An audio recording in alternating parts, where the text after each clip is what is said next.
This video is not made for kids. हे भगवान, मेरे साथ ही हमेशा ऐसा क्यों होता है? अरे भाई चीकू, रो क्यों रहे हो? क्या हो गया? मैं छिपकली के साथ मजे से पार्क के अंदर गया था और फिर मेरे साथ कुछ ऐसा हुआ। अरे वाह, ये पार्क तो बड़ा ही ब्यूटीफुल है चीकू। तुम मुझे इस पार्क में कुछ स्पेशल देने के लिए लेकर आए हो ना? हाँ छिपकली, मैं तुम्हारे लिए एक बहुत ही ब्यूटीफुल सा गिफ्ट लेकर आया हूँ। मैंने सोचा है कि मैं तुम्हें गोभी का फूल दूंगा गिफ्ट में। हट बदतमीज, मेरा मजाक उड़ाता है। मैं कोई गोभी का फूल नहीं लेने वाली। अरे यार चीकू, ये तो होना ही था।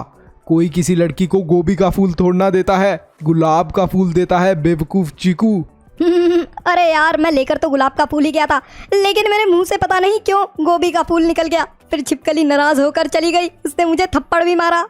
अरे अब मुझे समझ में आ गया, तुम्हारी बॉडी के कंट्रोल और कोऑर्डिनेशन में कुछ ना कुछ कमी है। मन्नू भैया से ये चैप्टर पढ़ लो तो तुम्हें समझ में आ जाएगा कि आखिरकार तुमने गुलाब के फूल की जगह गोभी का फूल क्यों बोल दिया।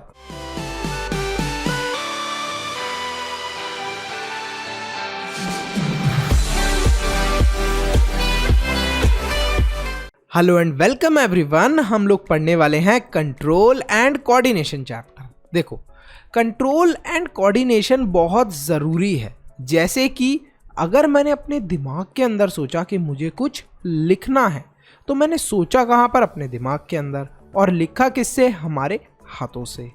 अच्छा, मैंने सोचा कि मुझे अपने दोस्त के घर पे जाना है, मैंने सोचा कहाँ पर? अपने दिमाग के अंदर। और जाऊंगा कैसे? अपने पैरों का यूज़ करके। तो यहाँ पर जो मेरा ब्रेन है और जो मेरे लेग्स हैं, इनके बीच में कुछ ना कुछ तो कनेक्शन है। अभी पढ़ेंगे उसी कनेक्शन के बारे में। तो ऐसे ही जितने भी लिविंग ऑर्गेनिज्म होते हैं, ये रिस्पॉन्ड करते हैं और रिएक्ट करते हैं to changes in the environment around them. जैसे कि आपने महसूस करा होगा कि जब आपको सर्दी लगती है तब आप क्या करते हो? सर्दियों के कपड़े पहन लेते हो। गर्मी लगती है तो ऐसे क्लोथ्स पहन लेते हो जो हम लोग समर के अंदर पहनते हैं। अगर बहुत ज़्यादा आंखों के अंदर लाइट लगती है तो क्या करते हो? आइज़ को क्लोज कर लेते हो। लेकिन ये सारा रिएक्शन कैसे वर्क करता है? It works through stimuli. जो भी ये सर्दी है या फिर गर्मी है या लाइट है या साउंड है या स्मेल है या हमने किसी चीज़ को टच करा, जैसे ही मान लो मैंने एक चीज़ को टच करा और वो जो चीज़ थी वो काफ़ी ज़्यादा पॉइंटी थी। ये हमारा जो है कंपास, ये काफ़ी ज़्यादा पॉइंटी था। इसको टच करते ही मैं अपना हाथ पीछे कर रहा हूँ। तो ये सारी चीज़ें जिनसे हम लोग महसूस कर पाते हैं, जैसे कि सर्दी, गर्मी या फिर हमारी स्मेल या टच, किसी भी चीज़ को हम लोग करके महसूस कर पाते हैं आसपास के एनवायरनमेंट को, उन्हें ही हम लोग बोलते हैं स्टिमुलाई। तो स्टिमुलाई क्या होते हैं? Light, heat, cold, sound, smell, touch. ये सारी चीज़ों को हम लोग जब फील करते हैं तो हम लोग रिएक्ट करते हैं।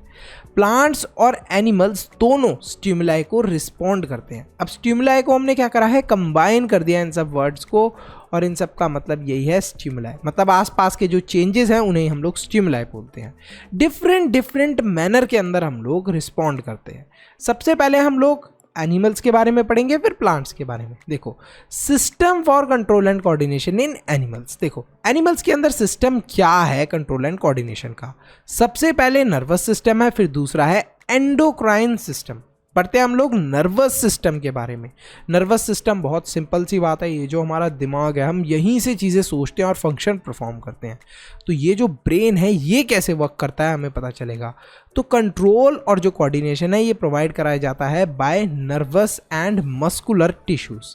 जैसे आपने अपने दिमाग से सोचा कि भाई मुझे कुछ लिखना है, तो आप लिखते हाथों से हो और सोचते दिमाग से हो। तो मस्कुलर टिश्यू के थ्रू आप लिख रहे हो और सोच कहाँ से रहे हो? दिमाग से। तो ये क्या है? कंट्रोल और कोऑर्डिनेशन है। अच्छा, जो नर्वस टिश्यू है ये बहुत सारे organised network of nerve cells का बना हुआ होता है, जिन्हें हम लोग न्यूरॉन्स बोलते हैं। तो न्यूरॉन्स कुछ इस तरीके के दिखते हैं। ये देखो, एक वेब की तरह होते हैं। ये सिग्नल पहुंचाने का काम करते हैं एक जगह से दूसरी जगह। तो यहाँ पर ये स्पेशलाइज्ड होते हैं for conducting information via electrical impulses. एक पार्ट से दूसरी पार्ट ऑफ द बॉडी के अंदर ये कैसे इंफॉर्मेशन क्रिएट करते हैं? Generally via electrical impulses. फिर बात करते हैं रिसेप्टर्स की। रिसेप्टर्स होते हैं specialised tips of some nerve cell, जिनकी हेल्प से हम लोग इंफॉर्मेशन को डिटेक्ट कर पाते हैं जो आसपास एनवायरनमेंट के अंदर हो रही होती है।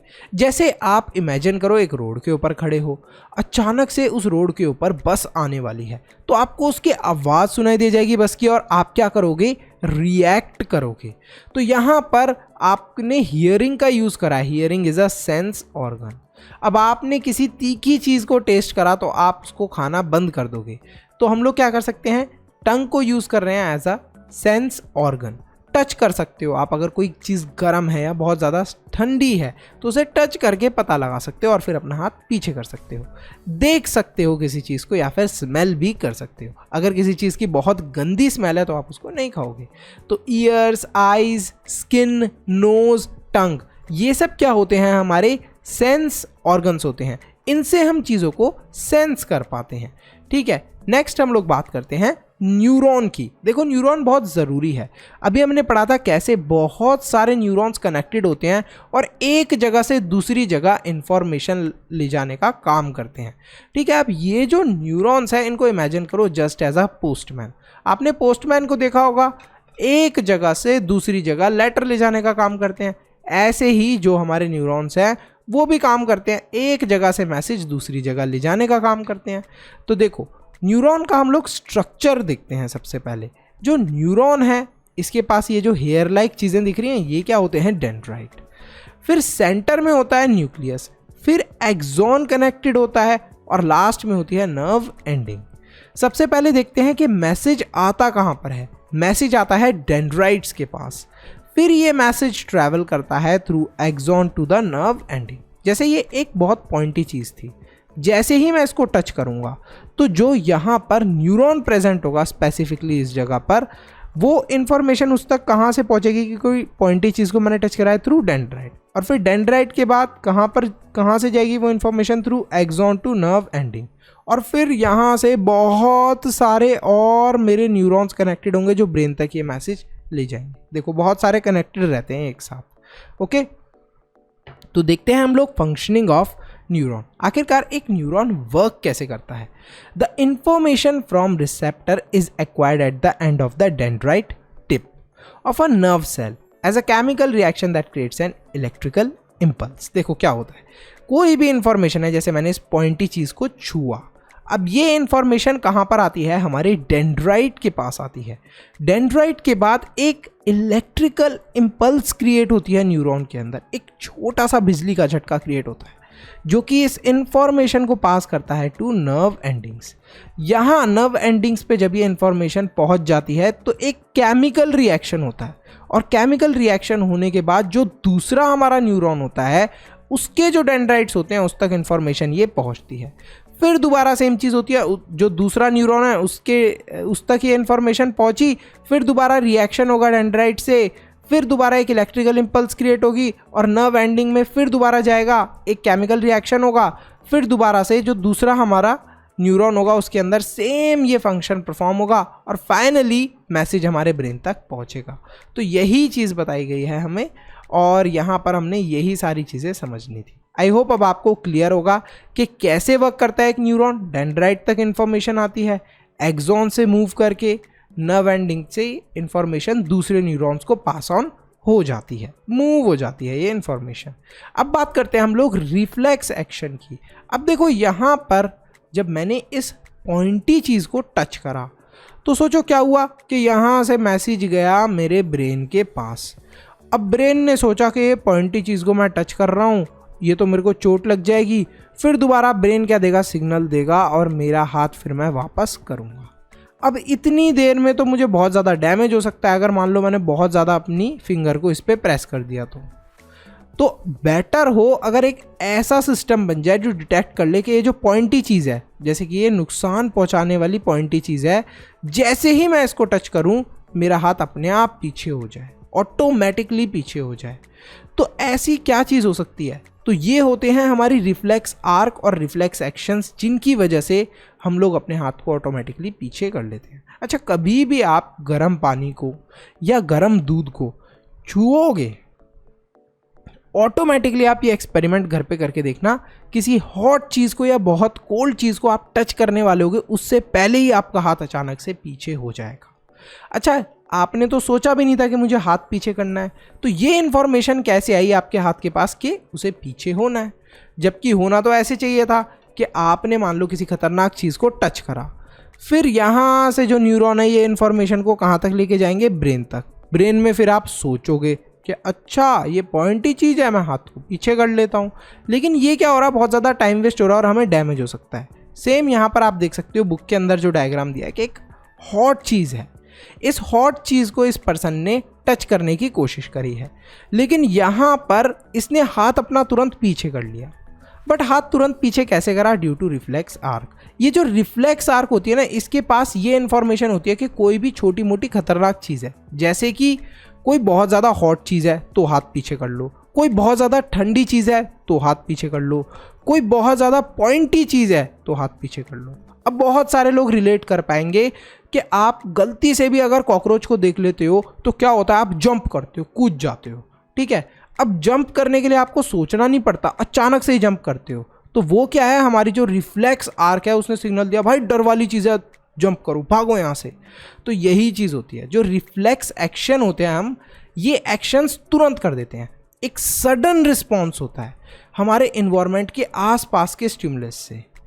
तो इसे ही हम लोग बोलते हैं रिफ्लेक्स। रिफ्लेक्स का मतलब ही होता है कोई चीज़ तुरंत हो रही है। फॉर एग्जाम्पल, जैसे ही हम लोग किसी गर्म चीज़ को हाथ लगाते हैं, अपना हाथ पीछे कर लेते हैं। अब जो आसपास एनवायरनमेंट में चीज़ें हो रही होती हैं, हम लोग जनरली 3 तरीके से उन्हें रिस्पॉन्ड करते हैं।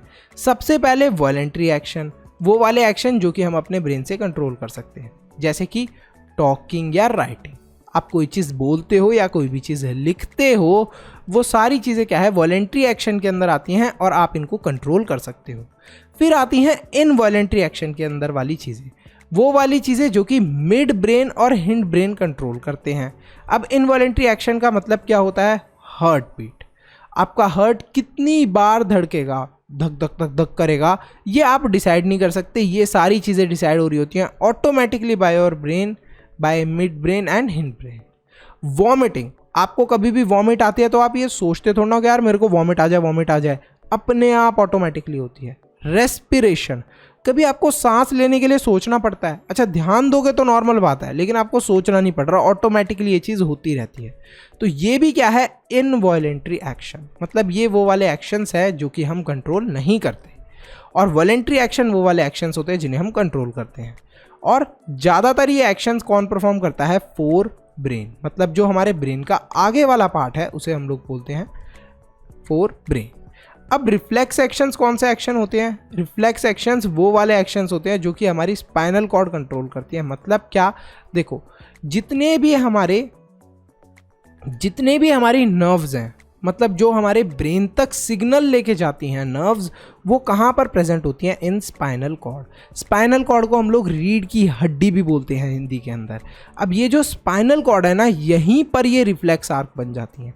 रिफ्लेक्स आर्क का बहुत ही सिंपल मतलब है, कंफ्यूज नहीं होना आपको, कि कोई भी डेंजरस सिचुएशन आती है, छोटी मोटी डेंजरस सिचुएशन, जैसे एक गर्म चीज़ है उसको आप टच करने वाले हो, तो अगर आपके ब्रेन तक सिग्नल जाएगा और फिर आप हाथ को अपना पीछे करोगे तो जब तक तो आपका हाथ जल जाएगा। तो रिफ्लेक्स आर्क का काम इतना होता है, कोई गर्म चीज़ है तो हाथ पीछे कर लो, कोई ठंडी चीज़ है तो हाथ पीछे कर लो, कोई पॉइंटी चीज़ है जैसे ये पॉइंटी चीज़ है तो हाथ पीछे कर लो, बस। तो रिफ्लेक्स एक्शन क्या होते हैं, सडन एक्शन होते हैं और इन्हें कंट्रोल करती है हमारी spinal cord. Reflex arc work किस तरीके से करती है, देखो जैसे ये हॉट वाटर था, इसको आपने आइस से देख लिया, अब आपने जैसे ही इसे टच करा, क्या होगा, आपका हाथ ऑब्वियसली जलने वाला है, लेकिन ये सिग्नल आपके ब्रेन तक जाएगा। देखो ये सिग्नल आपके ब्रेन तक गया, फिर ब्रेन ने बोला कि भाई हाथ अपना पीछे कर लो, बहुत टाइम लग जाएगा। लेकिन यहाँ पर ये सिग्नल अगर रिफ्लेक्स आर्क तक जाए और तुरंत रिस्पॉन्ड आ जाए, तो यहाँ पर 1, 2 फंक्शन परफॉर्म करने हैं बस आपको। कोई गर्म चीज़ है उसको टच करते ही हाथ पीछे हो रहा है, लेकिन यहाँ पर कितने फंक्शन परफॉर्म होंगे, अगर ब्रेन तक मैसेज जाएगा, ये सिग्नल जाएगा ब्रेन तक, फिर ब्रेन से आप सोचोगे कि भाई अपने हाथ को पीछे करना है या नहीं करना, फिर आप सोचोगे, फिर फाइनली जाकर आप ये फंक्शन परफॉर्म करोगे। तो 1, 2, 3, 4, 5, लगभग 5 फंक्शंस आपको परफॉर्म करने पड़ेंगे। मतलब 5 बार एक तरीके से ऑब्स्टेकल क्रिएट हो रहा है।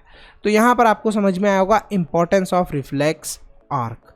ठीक है, तो अब हम पढ़ने वाले हैं कि why reflex action is required. आखिरकार जो रिफ्लेक्स एक्शन है वो ज़रूरी क्यों होता है।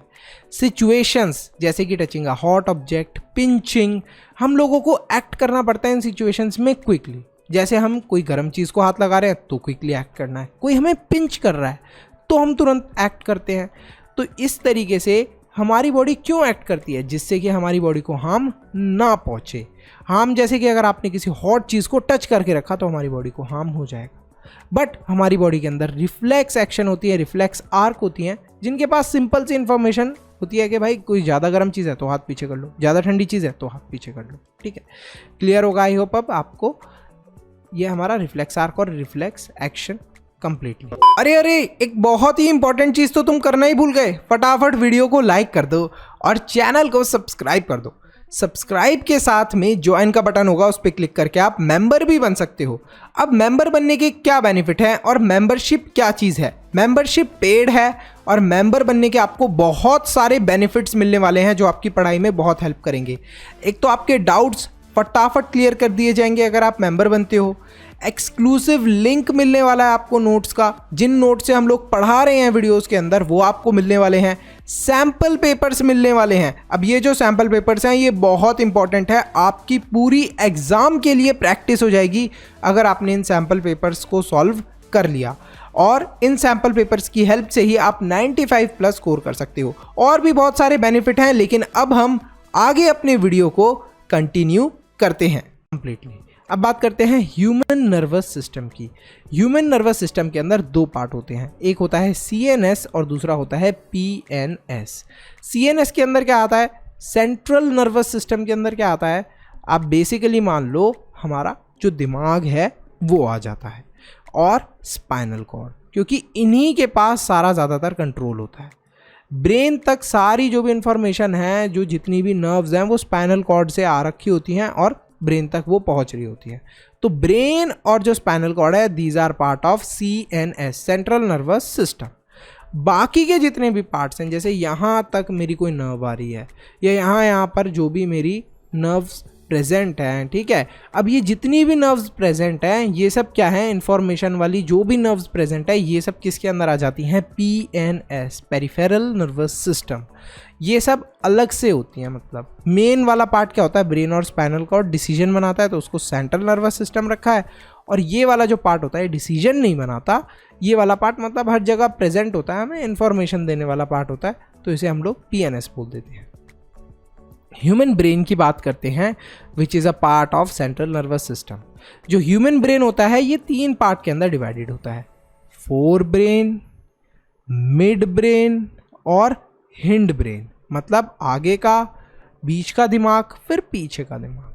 अब पार्ट्स देखते हैं हम लोग क्या होते हैं। देखो फोर ब्रेन जो होता है उसके अंदर होता है सेरिब्रम, हाइपोथैलेमस और थैलेमस। 3 चीज़ें होती है फोर ब्रेन के अंदर, देख लो फटाफट क्या क्या होती हैं, सेरिब्रम, हाइपोथैलेमस एंड थैलेमस। ये सब हमारे फोर ब्रेन का पार्ट होते हैं। फोर ब्रेन कंसिस्ट करता है हियरिंग, साइट और स्मेल, इन सब स्पेशलाइज्ड चीज़ों को कंट्रोल करता है।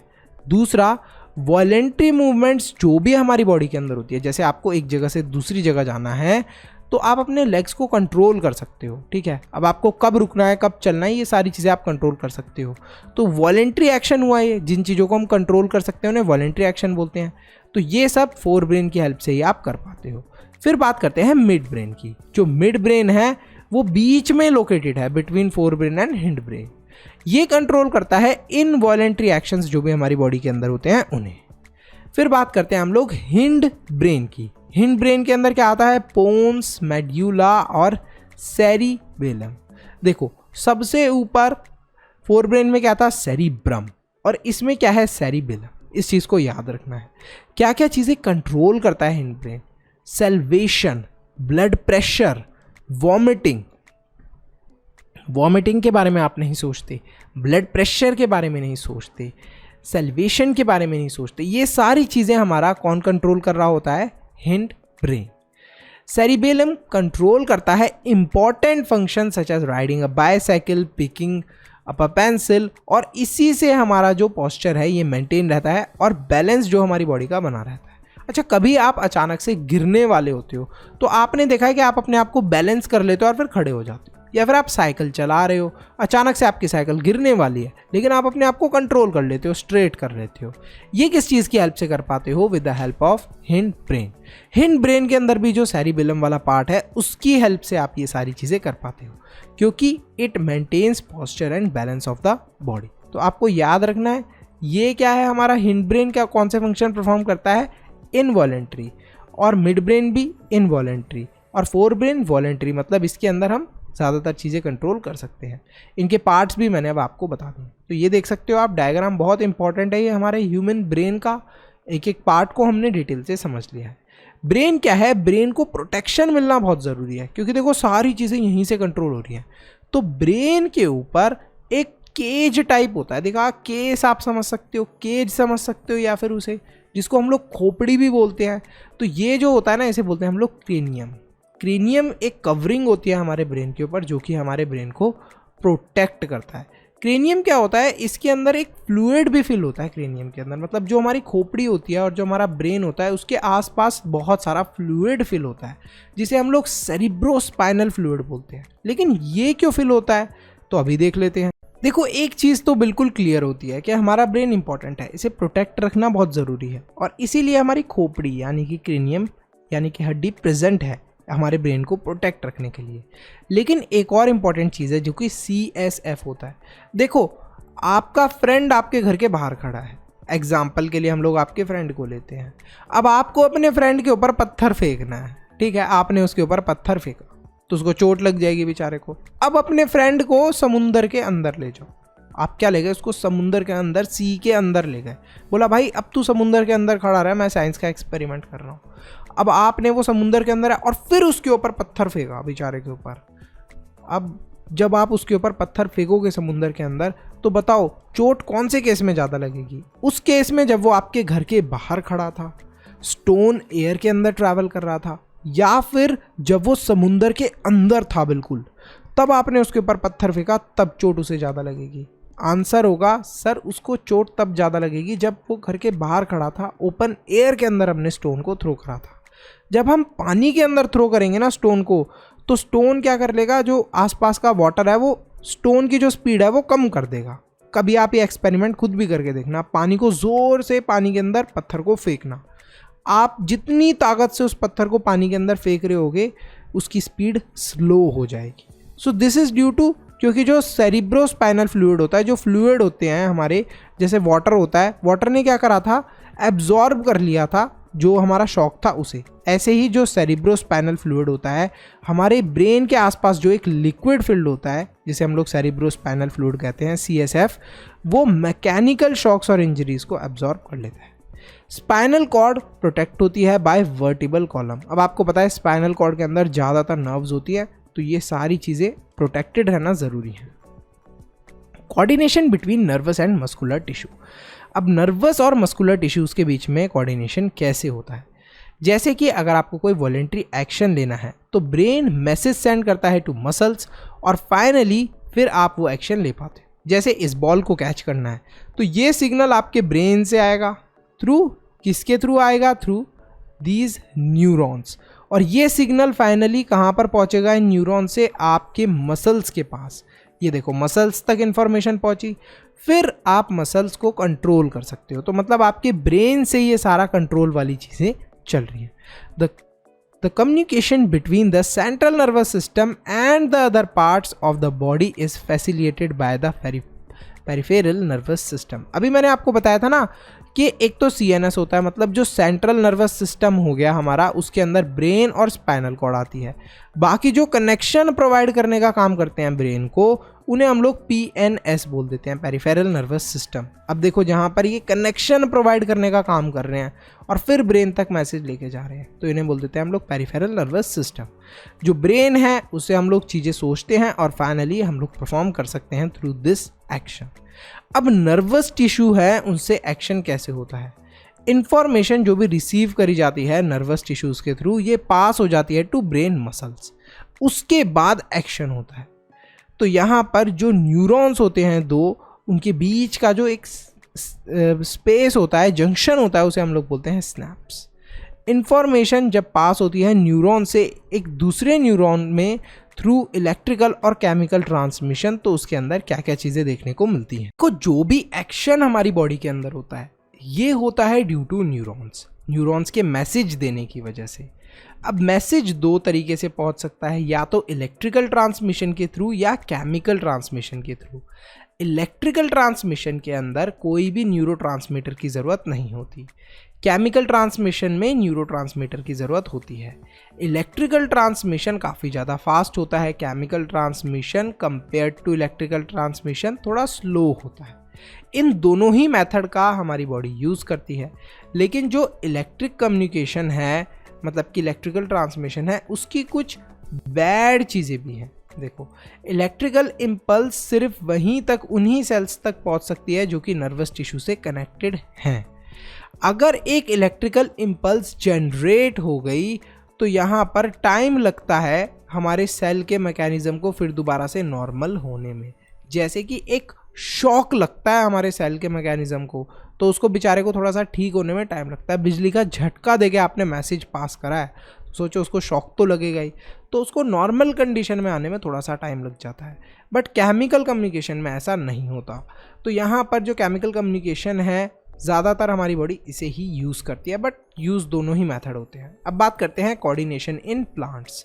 तो प्लांट्स क्या होते हैं? प्लांट्स के पास कोई नर्वस सिस्टम नहीं होता या मसल्स भी नहीं होते, तो ये दोनों ही चीज़ें प्लांट्स के पास नहीं होती। लेकिन प्लांट्स फिर भी जो स्टिमुलस होते हैं, जैसे कि सर्दी, गर्मी, इन सब चीज़ों को लेकर रिस्पॉन्ड करते हैं। जैसे कि मिमोसा प्लांट जो होता है, जिसको हम लोग टच मी नॉट प्लांट बोलते हैं, इसे टच करना पसंद नहीं है कि अगर कोई इसे टच करे।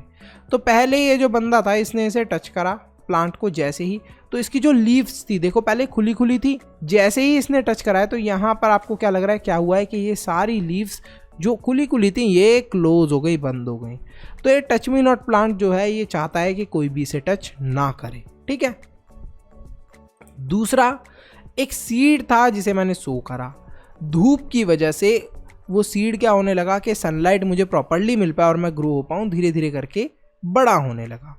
तो यहाँ पर दो तरीके की हमें मूवमेंट देखने को मिली प्लांट्स के अंदर। एक ये जो मूवमेंट थी, क्या इसके अंदर प्लांट की कोई ग्रोथ हो रही थी? बिल्कुल नहीं हो रही थी। यहाँ तो सिंपली इस प्लांट को बस टच करना पसंद नहीं था कि मुझे कोई टच करे, ये चीज़ इसको पसंद नहीं थी।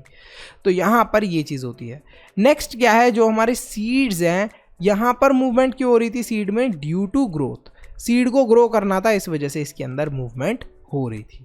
अब प्लांट्स जो हैं, ये इंफॉर्मेशन को एक जगह से दूसरी जगह कैसे ले जाते हैं? केमिकल और इलेक्ट्रिकल मीन्स के थ्रू ये इंफॉर्मेशन को ले जाते हैं। अब हार्मोन्स बहुत बड़ा रोल प्ले करते हैं प्लांट के अंदर, लेकिन ये हार्मोन क्या होते हैं? देखो, हम सब के जो मम्मी पापा होते हैं, हमें बोलते हैं बेटा पढ़ ले, बेटा पढ़ ले, बेटा पढ़ ले। तो अपने मम्मी पापा को हार्मोन ही समझ लो। उन्होंने क्या करा है, आपको बोला है पढ़ ले। फिर जब उन्होंने पढ़ ले बोला है, तब आपने एक फंक्शन परफॉर्म करा है कि आपने पढ़ना शुरू करा है। तो इसी तरीके से हार्मोन्स प्रेजेंट होते हैं हमारी बॉडी के अंदर, ये सिग्नल देने का काम करते हैं। जैसे प्लांट्स के अंदर अगर गिबरेलिन हार्मोन जो है वो बहुत ज़्यादा सिक्रीट हो रहा है, बन रहा है, तो उसका मतलब क्या है कि वो प्लांट को सिग्नल दे रहा है कि फ्लावरिंग करो, फ्लावरिंग करो। अगर इथाइन बहुत ज़्यादा बन रहा है हार्मोन, तो इसका मतलब यह है कि प्लांट को ये सिग्नल मिल रहा है कि जितने भी फ्रूट्स हैं उनको क्या करना चाहिए, पका देना चाहिए। रिपनिंग को बोलते हैं हम लोग, पकाना। ऑक्सिन अगर हार्मोन बहुत ज़्यादा इंक्रीज हो रहा है किसी भी प्लांट के अंदर, मतलब ग्रो करने का टाइम है भाई, बढ़ो बढ़ो बढ़ो। और अगर एब्सिसिक एसिड प्रेजेंट है, तो इसका मतलब क्या है कि प्लांट के अंदर बहुत ज़्यादा ग्रोथ हो रही थी, इस वजह से उस ग्रोथ को रोकने की कोशिश की गई है। फिर साइटोकाइनिन जो होते हैं वो प्रमोट करते हैं ग्रोथ को और सेल डिवीजन को। लेकिन भैया क्या हो अगर कोई हार्मोन बहुत ज़्यादा बनने लग जाए? मैंने एक बार इंटरनेट पे पढ़ा था कि जो द ग्रेट खली है वो इतना लंबा इस वजह से है क्योंकि उसकी बॉडी के अंदर कोई हार्मोन की कमी थी। बिल्कुल सही, हार्मोन एक सिग्नल देने का काम करते हैं। अगर बहुत ज़्यादा हार्मोन्स बनने लग जाते हैं तो हमारी बॉडी को दिक्कत हो जाती है, अगर हार्मोन्स नहीं बनते तब भी दिक्कत हो जाती है। तो जब जो द ग्रेट खली का केस है उसके बारे में आप अभी थोड़ी देर के अंदर जानोगे कि आखिरकार क्या प्रॉब्लम हुई थी जो ग्रेट खली की हाइट इतनी ज़्यादा इंक्रीज हो गई। अब जो प्लांट्स है वो मूव करते हैं ड्यू टू ग्रोथ। देखो जैसे कि एक हमने प्लांट था जिसको यहाँ पर रख दिया शेल्फ पे, अब जहाँ से धूप आ रही थी ना ये प्लांट उस तरफ ही मूव कर रहा था। तो अब ये जो प्लांट है it is moving due to sunlight, तो इससे हम लोग क्या बोल देते हैं, फोटोट्रॉपिज्म। मतलब अगर प्लांट सनलाइट की वजह से मूव करता है तो फोटोट्रॉपिज्म बोलते हैं। अगर प्लांट ग्रेविटी की वजह से मूव कर रहा है तो उसे बोलते हैं ग्रेविट्रॉपिज्म। अगर प्लांट मान लो यहाँ आसपास कहीं पे वाटर प्रेजेंट है और प्लांट उस वाटर की वजह से वाटर की तरफ जा रहा है तो उसे बोलते हैं हाइड्रोट्रॉपिज्म। अगर प्लांट केमिकल्स की वजह से एक जगह से दूसरी जगह जा रहा है तो उसे बोलते हैं कीमोट्रॉपिज्म। तो आई होप अब आपको समझ में आया होगा कि प्लांट की जो मूवमेंट है अगर ग्रोथ की वजह से, सनलाइट की वजह से हो रही है तो उसे फोटोट्रॉपिज्म, ग्रेविट्रॉपिज्म मतलब ग्रेविटी की वजह से हो रही है, अगर वाटर की वजह से हो रही है तो हाइड्रोट्रॉपिज्म, और कीमियोट्रॉपिज्म जब केमिकल्स की वजह से हो रही है। हार्मोन्स इन एनिमल्स, देखो जो एनिमल्स होते हैं हम लोगों के अंदर भी हार्मोन्स प्रेजेंट होते हैं। बिल्कुल, अभी तो हमने देखा था कि हमारे दिमाग ही मतलब लगभग सारी चीज़ें कंट्रोल कर रहा था, लेकिन मैंने आपको चैप्टर के स्टार्टिंग में क्या बोला था, nervous system and endocrine system. हमारी बॉडी के अंदर एक एंडोक्राइन सिस्टम भी होता है। तो ये जो एंडोक्राइन सिस्टम होता है इसी के अंदर ये हार्मोन्स आते हैं। और हमारे जो ग्लैंड्स होते हैं वो भी दो टाइप के होते हैं, एक होता है एंडोक्राइन ग्लैंड और दूसरा होता है एक्सोक्राइन ग्लैंड्स। इनके बारे में अभी नहीं पढ़ना, अभी हमारी बुक के अंदर क्या दिया है, एंडोक्राइन ग्लैंड के बारे में। तो देखो जो एंडोक्राइन ग्लैंड होते हैं ये सिक्रीट करते हैं हार्मोन्स को हमारे ब्लड के अंदर, और फिर फाइनली जो मेन ऑर्गन्स होते हैं वहाँ तक ये हार्मोन्स पहुँचते हैं और हमारे मेन ऑर्गन्स इन फंक्शन को परफॉर्म करते हैं और रिलीज़ करते हैं ना हार्मोन्स को। नेक्स्ट हम पढ़ते हैं एक एक करके इन हार्मोन्स के फंक्शन के बारे में और इनकी इंपॉर्टेंस के बारे में। सबसे पहले थायरॉक्सिन जो हार्मोन है ये सिक्रीट होता है थायराइड के थ्रू। देखो यहाँ पर आपको थायराइड ग्लैंड दिख रहा है, यहीं से बनता है थायरॉक्सिन हार्मोन। तो अब ये जो थायरॉक्सिन हार्मोन होता है ये कहाँ पर बनता है, थ्रू थायराइड ग्लैंड। कहाँ पर प्रेजेंट होते हैं थायराइड ग्लैंड, नेक के अंदर, ये देखो गले के अंदर प्रेजेंट है, मेल के भी और फीमेल के भी, दोनों के केस में। इसका काम क्या होता है थायरॉक्सिन का, to regulate metabolism of carbohydrate, fat and protein. अच्छे से कार्बोहाइड्रेट, फैट और प्रोटीन मेटाबोलाइज हो जाए, डाइजेस्ट हो जाए अच्छे से, वही इसका फंक्शन होता है। फिर आते हैं ग्रोथ हार्मोन्स, ये सिक्रीट करता है पिट्यूटरी ग्लैंड जिसको मास्टर ग्लैंड भी बोलते हैं।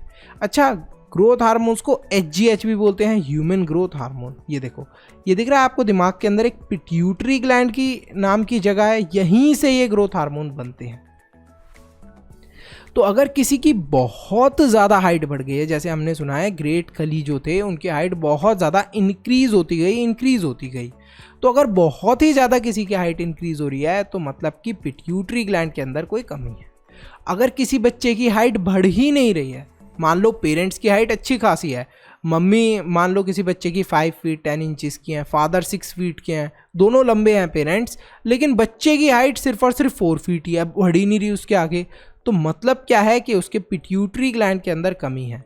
पिट्यूटरी ग्लैंड ग्रोथ हार्मोन्स नहीं बना रहा। अगर ग्रोथ हार्मोन्स बनेंगे तभी तो हमारी बॉडी के पास सिग्नल पहुंचेगा कि अब बढ़ना है, ग्रो करना है। ठीक है, तो ये जो हार्मोन है ये कहाँ पर प्रेजेंट होता है, it is located near mid brain. ये रेगुलेट करता है ग्रोथ और डेवलपमेंट को हमारी बॉडी के अंदर। फिर आता है एड्रेनालाइन हार्मोन जो होता है, ये हार्मोन जो है ये सिक्रीट होता है एड्रेनल से। ये देखो एड्रेनल कहाँ पर प्रेजेंट है, देख लेते हैं। देखो adrenal is present over here, ये देखो एड्रेनल ग्लैंड्स, सेम मेल और फीमेल दोनों के अंदर प्रेजेंट होता है। अब ये जो एड्रेनल होता है ये एड्रेनल किडनी के अबव होता है present, it is located above kidney. ये क्या करता है, ये blood pressure, heart beat, carbohydrate metabolism during emergency increase कर देता है। मतलब इसको एक स्टोरी से समझते हैं। देखो मैंने एक कहानी पढ़ी थी कि एक बेचारी बहुत दुबली पतली माँ थी जो अपने बच्चे के साथ कार में ट्रैवल कर रही थी। अचानक से वो कार पलट जाती है। जैसे ही वो कार पलटती है ना तो वो मम्मी तो उस बच्चे की निकल जाती है कार का डोर ओपन करके जैसे तैसे करके, लेकिन वो बच्चा बहुत छोटा होता है, वो बाहर नहीं निकल पाता। तो उसकी मम्मी क्या करती हैं कि उस जो गाड़ी यूँ पलट गई होती है उल्टी, उसको सीधा कर देती हैं, अपने हाथ से उठा देती हैं। वो कभी भी जिम नहीं गई थी या फिर बहुत ज़्यादा स्ट्रॉन्ग नहीं थी, लेकिन उन्होंने ये कैसे करा? It was possible due to adrenaline hormone. ये जो एड्रेनालाइन हार्मोन होता है ना, ये अचानक से हमें एनर्जी देता है। जैसे आप रोड पे चल रहे हो, आपके पीछे कुत्ता पड़ गया, डॉगी पड़ गया, भागने लगे आप ज़ोर से, तो ये अचानक से जो आपके अंदर एनर्जी आई है ना, it is due to adrenaline hormone. Adrenal जो हमारा ग्लैंड होता है, वहाँ पर ये हार्मोन बनता है, और ये हमारे फाइट और फ्लाइट, इस हार्मोन को हम लोग बोलते हैं कि या तो भागो या फिर लड़ो, दो में से एक सिचुएशन के लिए हमें इतनी ज़्यादा एनर्जी प्रोवाइड कर देता है। फिर आता है इंसुलिन। इंसुलिन जो हार्मोन है, ये सिक्रीट करा जाता है बाय पेनक्रियास। देखते हैं पेनक्रियास कहाँ पर है। देखो, ये रही पेनक्रियास बिटवीन एड्रेनल ग्लैंड्स, ये देखो पेनक्रियास, यहीं से इंसुलिन हार्मोन बनता है। अब अगर इंसुलिन जो हार्मोन है, ये रेगुलेट करता है हमारी बॉडी के अंदर ब्लड शुगर लेवल्स, तो पेनक्रियास के बिलो ये लोकेटेड होता है इन द स्टमक। ये रिड्यूस करता है और रेगुलेट करता है हमारे ब्लड शुगर लेवल्स को। ठीक है, तो आपने सुना होगा डायबिटीज़ यानी कि शुगर की बीमारी। अच्छा, किस किस ने सुना है डायबिटीज़ या शुगर के बारे में? कमेंट ज़रूर करना। क्या आपकी फैमिली में किसी को डायबिटीज़ या शुगर है, ये भी बताना। तो ये क्यों होता है? क्योंकि हमारा जो ये हार्मोन है, ये अच्छे से जब हमारी पेनक्रियास नहीं बना पाती, तब ये बीमारी हमें हो जाती है। काफ़ी खतरनाक बीमारी है। फिर इसके बाद हम लोग पढ़ते हैं सेक्स हार्मोन्स के बारे में। तो मेल और फीमेल के अंदर थोड़े डिफरेंट होते हैं सेक्स हार्मोन्स। जो मेल्स होते हैं उनके अंदर टेस्टीज के अंदर बनता है हमारा क्या? टेस्टोस्टेरोन। और जो फीमेल्स होती है उनके अंदर एस्ट्रोजन बनता है इन ओवरी। देखते हैं टेस्टोस्टेरोन क्या होता है। टेस्टोस्टेरोन जो हार्मोन होता है, ये सिक्रीट करा जाता है बाय टेस्टीज। देखो, टेस्टीज हमारी बॉडी के बाहर होते हैं, इनको बोलते हैं हम लोग टेस्टीज, और यहाँ पर बनता है ये हार्मोन। टेस्टीज जो होते हैं, they are located in the genital area, और यहाँ पर ये जो टेस्टोस्टेरोन हार्मोन होता है, सिर्फ इसी की वजह से आपने देखा होगा कि लड़कों की आवाज़ ऐसी हो जाती है, हेलो हेलो, दाढ़ी वाड़ी आ जाती है लड़कों के, मूछें आने लगती हैं लड़कों के, तो ये टेस्टोस्टेरोन हार्मोन की वजह से होता है। अच्छा, फीमेल्स के अंदर क्या प्रेजेंट होता है? Oestrogen hormone. अब ये क्या होता है? ये जो हार्मोन होता है, इसे ओवरीज बनाती हैं। जैसा मैंने आपको बताया था कि ओवरीज प्रेजेंट होती हैं, ये बनाती हैं। ये क्या करती हैं? ये कुछ क्वालिटीज़ आ जाती हैं फीमेल्स की, जो कि इस हार्मोन की वजह से होती है। ठीक है, जैसे कि फीमेल्स के अंदर ब्रेस्ट की ग्रोथ होना, ये सब it is all possible due to oestrogen. ठीक है, तो ये सारी चीज़ें फीमेल्स की जो भी ग्रोथ होती है, this is due to oestrogen hormone. ये एक फीमेल सेक्स हार्मोन है, और मेल सेक्स हार्मोन है टेस्टोस्टेरोन। अब आयोडीन के बारे में भी जान लेते हैं। आयोडीन काफ़ी ज़्यादा इम्पॉर्टेंट है। अगर हमारे खाने के अंदर आयोडीन नहीं होगा, बहुत सारे बच्चों आपने नमक खाया होगा तो उसका पैकेट पे पढ़ना आयोडीन लिखा होता है कि आयोडिनाइज्ड सॉल्ट है, इस सॉल्ट के अंदर आयोडीन है। जिन लोगों के सॉल्ट के अंदर आयोडीन नहीं होता, या जिनकी डाइट में आयोडीन नहीं होता, जो आयोडीन नहीं खाते पीते हैं, उनके गले के अंदर कुछ इस तरीके से स्वेलिंग आ जाती है, और इस स्वेलिंग वाली बीमारी को बोलते हैं ग्वाइटर। स्वोलन नेक हो जाती है। देखो, इन आंटी की कितनी ज़्यादा जो नेक है वो स्वेल हो गई है, this is due to goitre. Diabetes एक बीमारी है जिसके बारे में हमने पढ़ा, जो कि हो जाती है due to blood sugar levels. Blood sugar levels कौन हमारा ऑपरेट करता है? पेनक्रियास। इंसुलिन एक हार्मोन है जिसको पेनक्रियास बनाती है, और इसी से हमारा जो ब्लड शुगर लेवल है वो रेगुलेट होता है। तो अगर प्रॉपरली हमारा ब्लड शुगर लेवल नहीं होगा तो हमें डायबिटीज़ बीमारी बता दी जाती है। ठीक है, causes of diabetes, the disease is cause due to the deficiency of insulin hormone. जब बहुत ज़्यादा कमी हो जाती है इंसुलिन हार्मोन की, मतलब पेनक्रियास बहुत कम इंसुलिन हार्मोन को बनाने लगती है, तो उसी की वजह से डायबिटीज़ होती है। डायबिटीज़ रिस्पॉन्सिबल होती है to control blood sugar level. Treatment क्या होता है डायबिटीज़ का? इंजेक्शन, या फिर थोड़ा बहुत मीठा कम खाओ तो उसकी वजह से भी डायबिटीज़ नहीं होती। यहीं पर जो हमारा चैप्टर है ये ख़त्म होता है। आई होप स्टूडेंट्स आपको काफ़ी अच्छे से समझ में आया हो। इस चैप्टर के अगर आपको सैम्पल पेपर चाहिए, जो कि बहुत इंपॉर्टेंट होते हैं, बहुत सारे बच्चों ने लिए भी हैं, बहुत सारे बच्चों के अच्छे मेरे को रिस्पॉन्स मिले भी हैं, थैंक यू सो मच। ये सैम्पल पेपर आपके एग्ज़ाम में बहुत काम आने वाले हैं, और ये नोट्स तो हैं ही। देखो, नोट्स तो बहुत ज़रूरी है ये आपके लिए। तो ये सारी चीज़ें आपको मिल जाएंगी। आपको सिंपली क्या करना है, सब्सक्राइब करना है, वीडियो को लाइक करना है और सब्सक्राइब के साथ में एक ज्वाइन का बटन होता है, उस पर क्लिक करके मेंबर बन जाना है। कमेंट करना कि आप में से कितने बच्चों को डायबिटीज़ के बारे में पता है, यानी कि शुगर के बारे में पता है। Thank you so much for watching, see you in the next video.